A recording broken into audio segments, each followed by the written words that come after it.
Prince William just exposed the one royal secret Camilla reportedly never wanted spoken out loud, and according to palace whispers, the moment he said it, the entire atmosphere changed. Because this was not some harmless bit of family history, and it was not one more piece of recycled royal gossip. What William allegedly revealed was something far more dangerous. A private inheritance linked to Sophie, Duchess of Edinburgh, a deeply personal gesture said to come from Queen Elizabeth II herself. And the instant that hidden detail entered the room, what had once been private suddenly became political.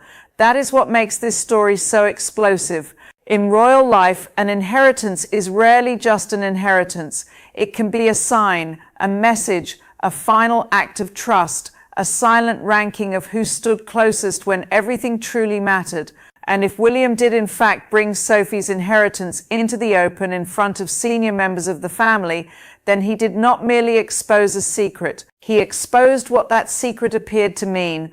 He forced everyone there to confront the possibility that Queen Elizabeth had made her feelings known long before her death, and that not everyone in the room liked the answer, because the real question is not only what Sophie received, the real question is why she received it, why it was kept so quiet, and why William would choose to surface it now, in front of the people most likely to feel the sting of what it implied.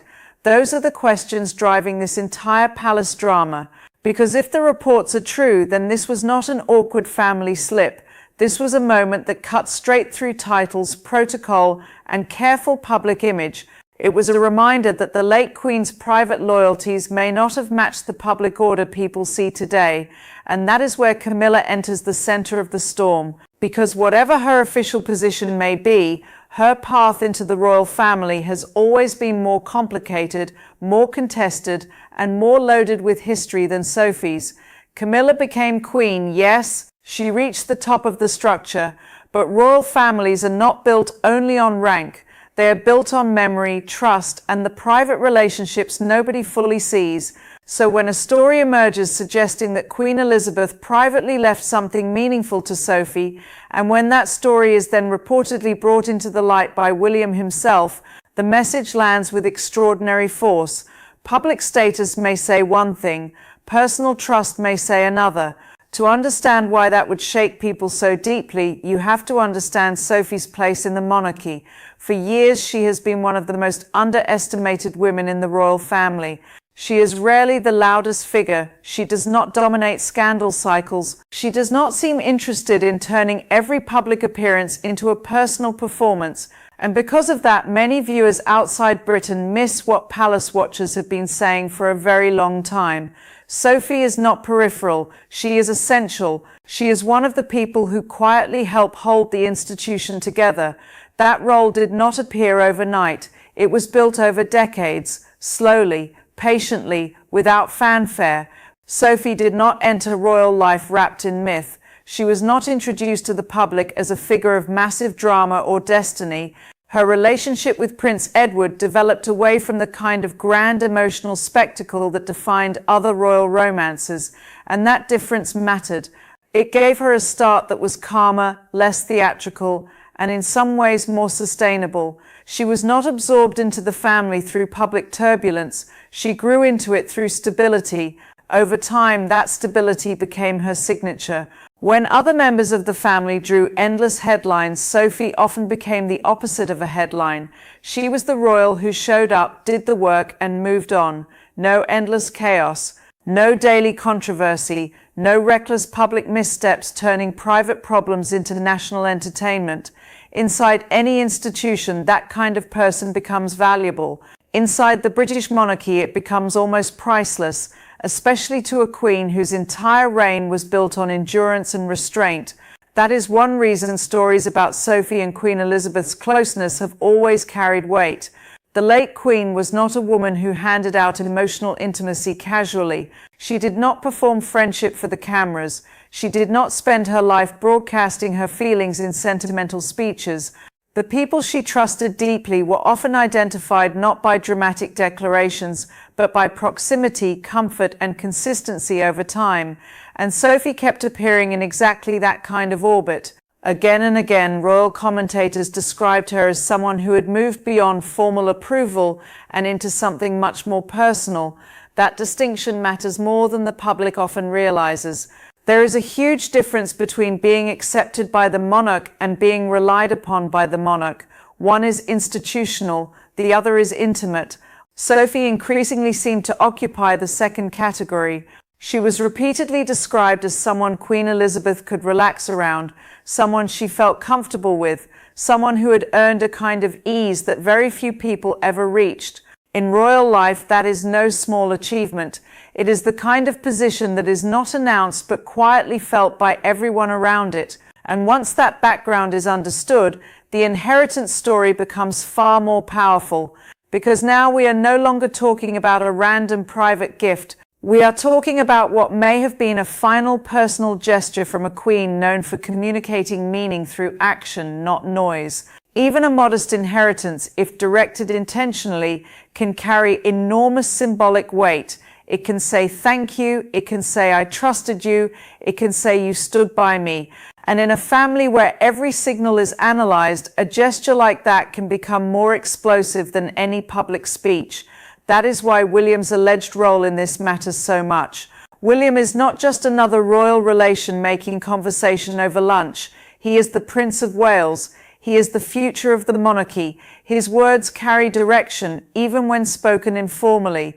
So if he chose to mention Sophie's private inheritance in front of others, it would not feel neutral. It would feel deliberate. It would feel like he was doing more than revealing a hidden fact. It would feel like he was spotlighting what the fact meant. And that is exactly what could have made the moment unbearable for some people in the room.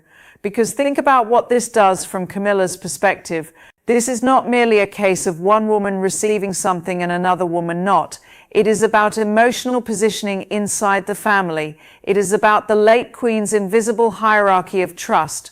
It is about the painful possibility that even after all the years of adjustment, public acceptance, and institutional elevation, Camilla may never have occupied the same private space in Elizabeth's world that Sophie did. That is not a simple embarrassment. That is the kind of realization that cuts much deeper. Camilla's royal journey was never ordinary. It was shaped by years of controversy, resistance, and emotional baggage that could never be fully erased. Over time, the institution worked hard to stabilize her public role. The image improved, the acceptance grew, but history does not disappear just because protocol changes. The emotional record remains. And within that history, Sophie offered the opposite narrative. No long shadow from the past, no major public distrust to overcome, no sense that she had to fight her way into legitimacy against the emotional memory of the nation. Her rise was quieter, cleaner, and far less burdened by unresolved wounds. That difference alone would make any comparison difficult. But what turns the situation into real palace drama is the suggestion that Queen Elizabeth herself may have privately reinforced that difference. A secret inheritance to Sophie would not just be a gift, it would be an encoded message. And once William supposedly exposed that message in front of others, everyone there would be forced to interpret it, not in theory, not in some distant historical way, right there in real time, in the uncomfortable presence of the people involved. Now look at Sophie's broader position in the current royal structure, and another layer appears. She is not just linked to the late Queen, she is also often viewed as close to William and Catherine. Over the years, royal coverage has repeatedly suggested that Edward and Sophie share a warmer, more natural bond with the Prince and Princess of Wales than many people expect. There is a sense of common purpose there, a sense that these are the royals who still understand the value of duty without constant spectacle. That alignment matters because it places Sophie not only in the late Queen's world, but in the future King's camp as well. And that changes everything. Because a private inheritance is powerful on its own, but a private inheritance publicly surfaced by the future king becomes something else entirely. It becomes a signal about continuity, about who is trusted across generations, about which figures in the monarchy are seen as decorative and which are seen as foundational. If William is indeed backing Sophie, even indirectly, then this is no longer just a story about Queen Elizabeth's final personal gesture. It becomes a story about the type of people William may want closest to him as he moves toward the throne. That possibility is what gives the story its edge. It suggests that this was not just an old secret finally slipping out. It suggests a realignment, a moment in which the values of one reign quietly connect to the priorities of the next. Queen Elizabeth trusted steadiness, loyalty, discipline, and discretion. William, by all appearances, values many of the same traits. Sophie embodies those traits almost perfectly. So when her inheritance becomes the subject of discussion, the deeper issue may not be the object itself. It may be the fact that Sophie represents a model of royal conduct that still has currency at the very top of the family. And that brings us back to the question nobody can stop asking. Why now? Why would William bring this up now if he truly did? The timing matters. The royal family is operating in a period of visible strain, public scrutiny, health concerns, reputational pressure, and constant speculation about succession and internal balance. In that environment, every symbol becomes sharper, every alliance matters more, every whisper about trust becomes harder to ignore. A private inheritance revealed at such a moment would not feel accidental. It would feel like a statement, even if no one formally called it one. There is also the emotional side of Sophie's history with the family, and this may be what makes the inheritance story so believable to many royal watchers. Sophie did not simply perform royal duty from a distance. She lived through personal hardship under the eyes of the institution. Serious medical crises, family pressures, and the challenge of raising children while carrying public responsibility all formed part of her life. Yet through those experiences, her public image remained controlled and composed. That kind of resilience often earns deep respect in families built around obligation and emotional containment. For Queen Elizabeth especially, that kind of character appears to have mattered immensely. The late Queen spent a lifetime reading people not by what they said when times were easy, but by how they behaved when pressure rose, who stayed calm, who stayed loyal, who stayed useful. Sophie's reputation over the years strongly benefited from that kind of test. She was not merely liked, she seemed to be trusted under pressure, and that distinction can become everything in a royal household, where almost everyone knows how to perform, but not everyone knows how to endure. There is another detail that cannot be ignored. Sophie's power in the monarchy has often come from what she does not do. She does not constantly pull focus. She does not appear hungry for dominance in public settings. She does not project a need to be the emotional center of every room. That restraint can look invisible to the broader public, but inside royal culture it can be deeply disarming. It lowers defenses, it builds confidence, it makes someone feel safe.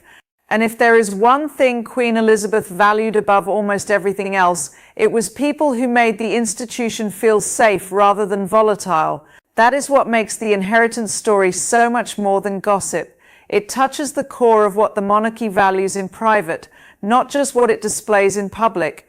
The British monarchy survives partly by symbolism, but it is maintained by temperament, by the kind of people who do not buckle under scrutiny, who do not turn every grievance into warfare, and who know how to keep the machine running even when the headlines turn ugly. Sophie has long been cast in exactly that role, so a private gesture from Queen Elizabeth towards Sophie would feel less like a shock and more like a final confirmation. But to Camilla, that confirmation could be devastating in ways the public might not fully understand. Because Camilla has spent years occupying the most difficult kind of royal space, officially elevated, but historically complicated. She has position, she has title, she has formal legitimacy, but those things do not automatically erase emotional comparison. They do not silence the question of who was trusted, who was forgiven, and who was quietly kept at a certain distance. If William's reveal effectively revived those questions in a room full of senior royals, then the impact would have been immediate and deeply personal. What makes it worse is that this kind of revelation cannot be answered cleanly. You cannot hold a press conference and explain away private emotional history. You cannot issue a palace statement clarifying how much a monarch loved one daughter-in-law compared with another. The monarchy can manage scandals, it can manage schedules, it can manage photographs, but it cannot easily manage the emotional afterlife of Queen Elizabeth's private choices. Those choices live in memory, in objects, in stories, and in the reactions they trigger when they resurface. That is exactly why a seemingly small inheritance story could shake the palace so hard. And then there is the William factor one more time, because his presence changes the meaning of everything. When William backs someone, whether directly or indirectly, it sends a message about the road ahead. He is already viewed by many as the center of the monarchy's next stable phase. So if he is comfortable elevating Sophie's significance, even by revealing what the late Queen left her, then palace insiders will naturally read that as more than family conversation. They will read it as a clue about whose judgment he trusts, whose company he values, and which kind of royal he sees as crucial to the monarchy's survival. That reading only becomes stronger when you compare Sophie's public style with the broader chaos the royal family has endured in recent years. The monarchy has faced betrayal narratives, family splits, media wars, and endless speculation about health, loyalty, and succession. Against that background, Sophie's image becomes even more useful. She represents a version of royal life that still looks disciplined, controlled, and institutionally loyal. She does not add fire, she absorbs pressure. That quality may be one reason why her standing appears to have risen rather than faded as other dramas consumed the family. So when people ask whether this story is really about a jewel, a letter, a private keepsake, or some personal possession from the late Queen, they may be asking the wrong question. The real story is not the item. The real story is the hierarchy hidden behind the item. Queen Elizabeth did not need to leave a fortune for the message to be enormous. A carefully chosen private inheritance to Sophie could say more about love, trust, and gratitude than a public honor ever could. That is why William's alleged exposure of it would feel so dangerous, because he was not revealing a thing, he was revealing a truth, and truth inside the royal family has a very strange power. Public truths can be spun, official truths can be staged, but personal truths, especially those connected to the late Queen, are much harder to control. Once people start asking who she trusted most in private, the conversation moves beyond ceremony and into legacy, beyond rank and into affection, beyond titles and into judgment. That is exactly the territory where royal tensions become hardest to contain, because there is no protocol for competing with a dead queen's private feelings. That may be why this story has resonated so strongly. It feels bigger than gossip because it touches something fundamental. Who was loyal when it counted? Who was valued without needing applause? Who was welcomed into the Queen's real world, not just the official one? Sophie's name keeps rising in that conversation because her royal life has always carried the same pattern. No loud demands, no obvious theatrics, just a steady accumulation of trust. If Queen Elizabeth marked that trust with one final private gesture, it would fit everything many observers already believed. And if William chose to make that known in a room where Camilla had to hear it, then the moment was never going to stay small. It was always going to widen into something larger. Something about succession, something about memory, something about which relationships inside the monarchy were built on necessity and which were built on genuine personal belief. That is the line that seems to have been crossed here. Not a line of finance, but a line of meaning. Because once a secret like that is spoken aloud, everyone begins to see the family differently. Sophie is no longer just the quiet duchess in the background. She becomes the woman Queen Elizabeth may have privately chosen to honor in a way others could not ignore. William is no longer just a passive witness to old loyalties. He becomes the one willing to bring them into the open, and Camilla is no longer protected by official rank alone. She is placed in the uncomfortable position of confronting a private emotional order she may never have fully shared. That is why the story keeps building rather than fading. It has all the elements royal audiences cannot resist: a hidden personal gesture, a future king, a long-running emotional rivalry beneath the surface, and a revelation that appears to change how everyone in the palace is forced to read the past. It is not just dramatic, it is interpretive. It asks viewers to reconsider years of royal appearances and ask what was really happening behind them. Maybe that is the most important part of all.